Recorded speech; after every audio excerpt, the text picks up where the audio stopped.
warahmatullahi wabarakatuh. Waalaikumsalam warahmatullahi wabarakatuh.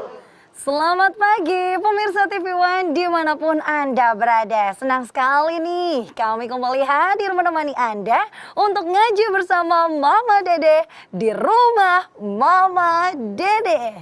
Iya, di rumah Mama Dede juga sudah ada ibu-ibu berkerudung kuning berbaju ungu. Wajahnya bening, rumahnya di Pondok Ungu. Di Rawamangu. Rawamangu. Rawamangu nggak pakai N. Bu, dari mana nih Bu? Rawamangun, Majelis Taklim Nurul Umahat, Jakarta Timur. Ya. Majelis Taklim Nurul Umahat, Jakarta Timur, Rawamangun. Rawamangun, Jakarta Timur. Iya, Masya Allah. Mas Bedu, ada kisah apa hari ini? Ada kisah di mana seorang ayah bersusah payah menjaga agar anaknya tidak terjerumus atau masuk dalam api neraka. Masya Allah.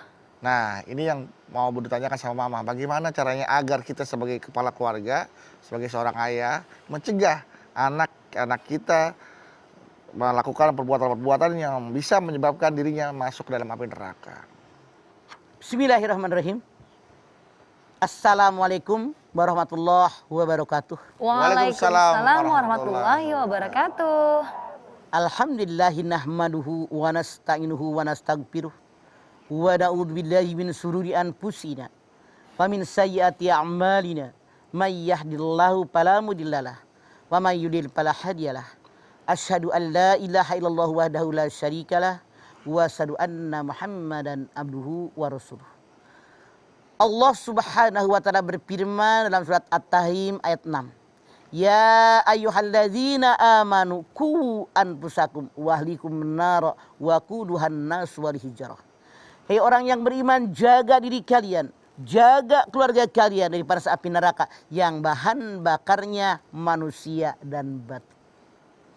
Kita orang yang beriman diperintahkan oleh Allah Subhanahu wa taala dalam ayat ini menjaga diri kita, menjaga anak turunan keluarga kita dari panasnya api neraka.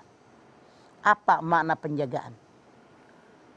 Karena yang namanya penjagaan harus sesuatu yang berguna, yang benar-benar bermanfaat, bisa menjaga orang tadi. Ali bin Abi Thalib mengatakan, berikan mereka ilmu, agar dengan ilmu yang dimiliki oleh mereka, mereka bisa menjaga diri mereka. Mana ilmu yang paling benar? Ilmu dari Al-Quran. Hudal linnas wa bayyinati minal huda wal furqan.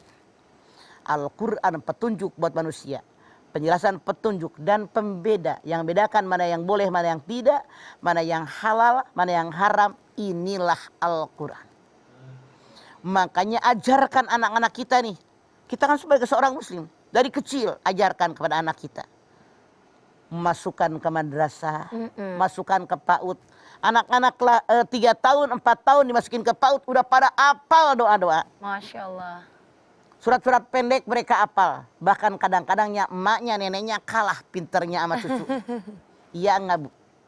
Masya Allah, ini nyata. Ajarkan ilmu agama kepada mereka, tekankan begini tentang ilmu. Bagaimana yang namanya ilmu pengetahuan harus kita raih, harus kita ambil. Walaupun kita seorang guru ngaji, kalau langsung mengajarkan anak kita, belum tentu dia bisa menyerapnya. Nih mereka guru-guru ngaji semua. Masya Allah. Dimasukkan anak-anaknya ke madrasah, teman-temannya. Karena beda kalau kita hanya mendidik sendirian, dengan dididik oleh orang lain itu berbeda. Di rumah tetap. Dalam keluarga, berikan keluarga kita dididik dan didikan ilmu agama yang benar. Yo nak, begini loh yang namanya wudhu. Begini loh yang namanya baca Al-Quran. Begini loh yang namanya surat. Ajarkan nih semenjak dini, ke usia 2 tahun, 3 tahun, 4 tahun diajarkan. Jadi mereka nanti terbiasa.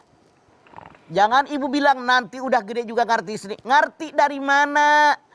Kalau tidak dibiasakan, kalau udah gede baru diajarin sholat, Masya Allah, ibarat pohon. Kalau udah gede, kayunya udah keras, udah sulit dipelengkungin, udah sulit. Tapi kalau masih muda, dibengkokin, dikepang, ini pohonan mudah. Berikan ilmu pengetahuan kepada mereka. Ilmu yang mana? Man arada dunya falibil ilmi. Wa man arada al-akhirata falibil ilmi. Wa man aradahuma falibil ilmi. Siapa yang pengen bahagia hidup dalam dunia, cari ilmu dunia. Siapa yang pengen bahagia hidup dalam akhirat, cari ilmu akhirat. Siapa yang bahagia dunia akhirat, cari ilmu keduanya. Berikan untuk kepada anak kita, didik dengan agama. Kemudian apalagi? Ajarkan kepada anak-anak kita akhlak yang baik, akhlak yang benar. Wa innaka la'ala hulukin azim. Dalam diri Rasulullah itu akhlak yang sangat mulia. Bahkan Rasul mengatakan, innama bu'istu liutammima makarimal akhlak.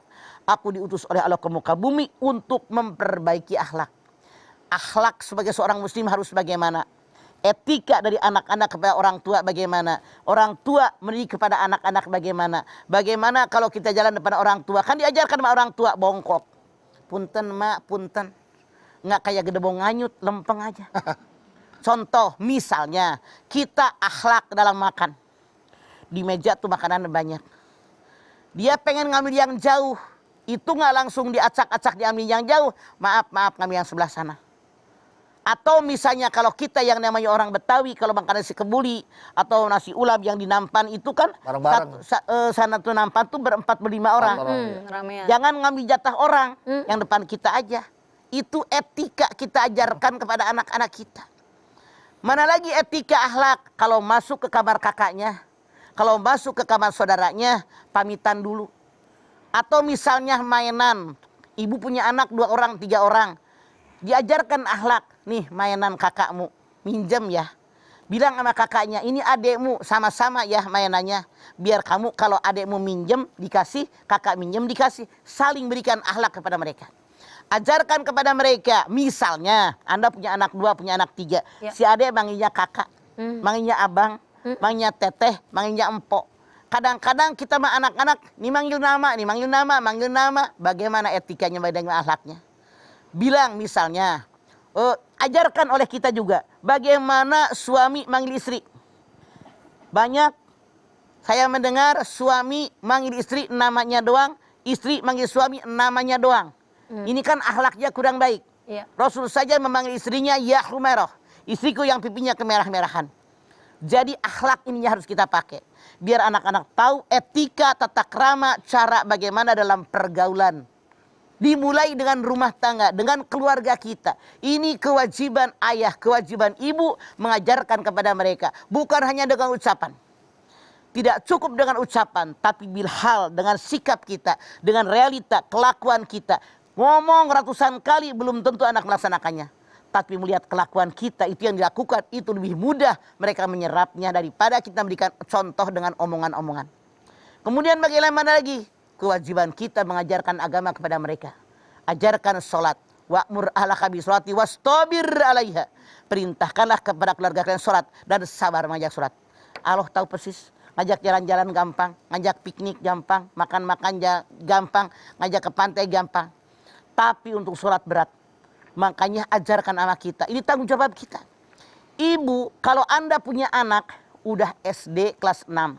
SMP apalagi SMA. Misalnya subuh-subuh lagi hujan. Nggak dibangunin subuh, kasihan lagi nyenyak tidur. Salah, kita yang berdosa. Kita tanggung jawab di hadapan Allah.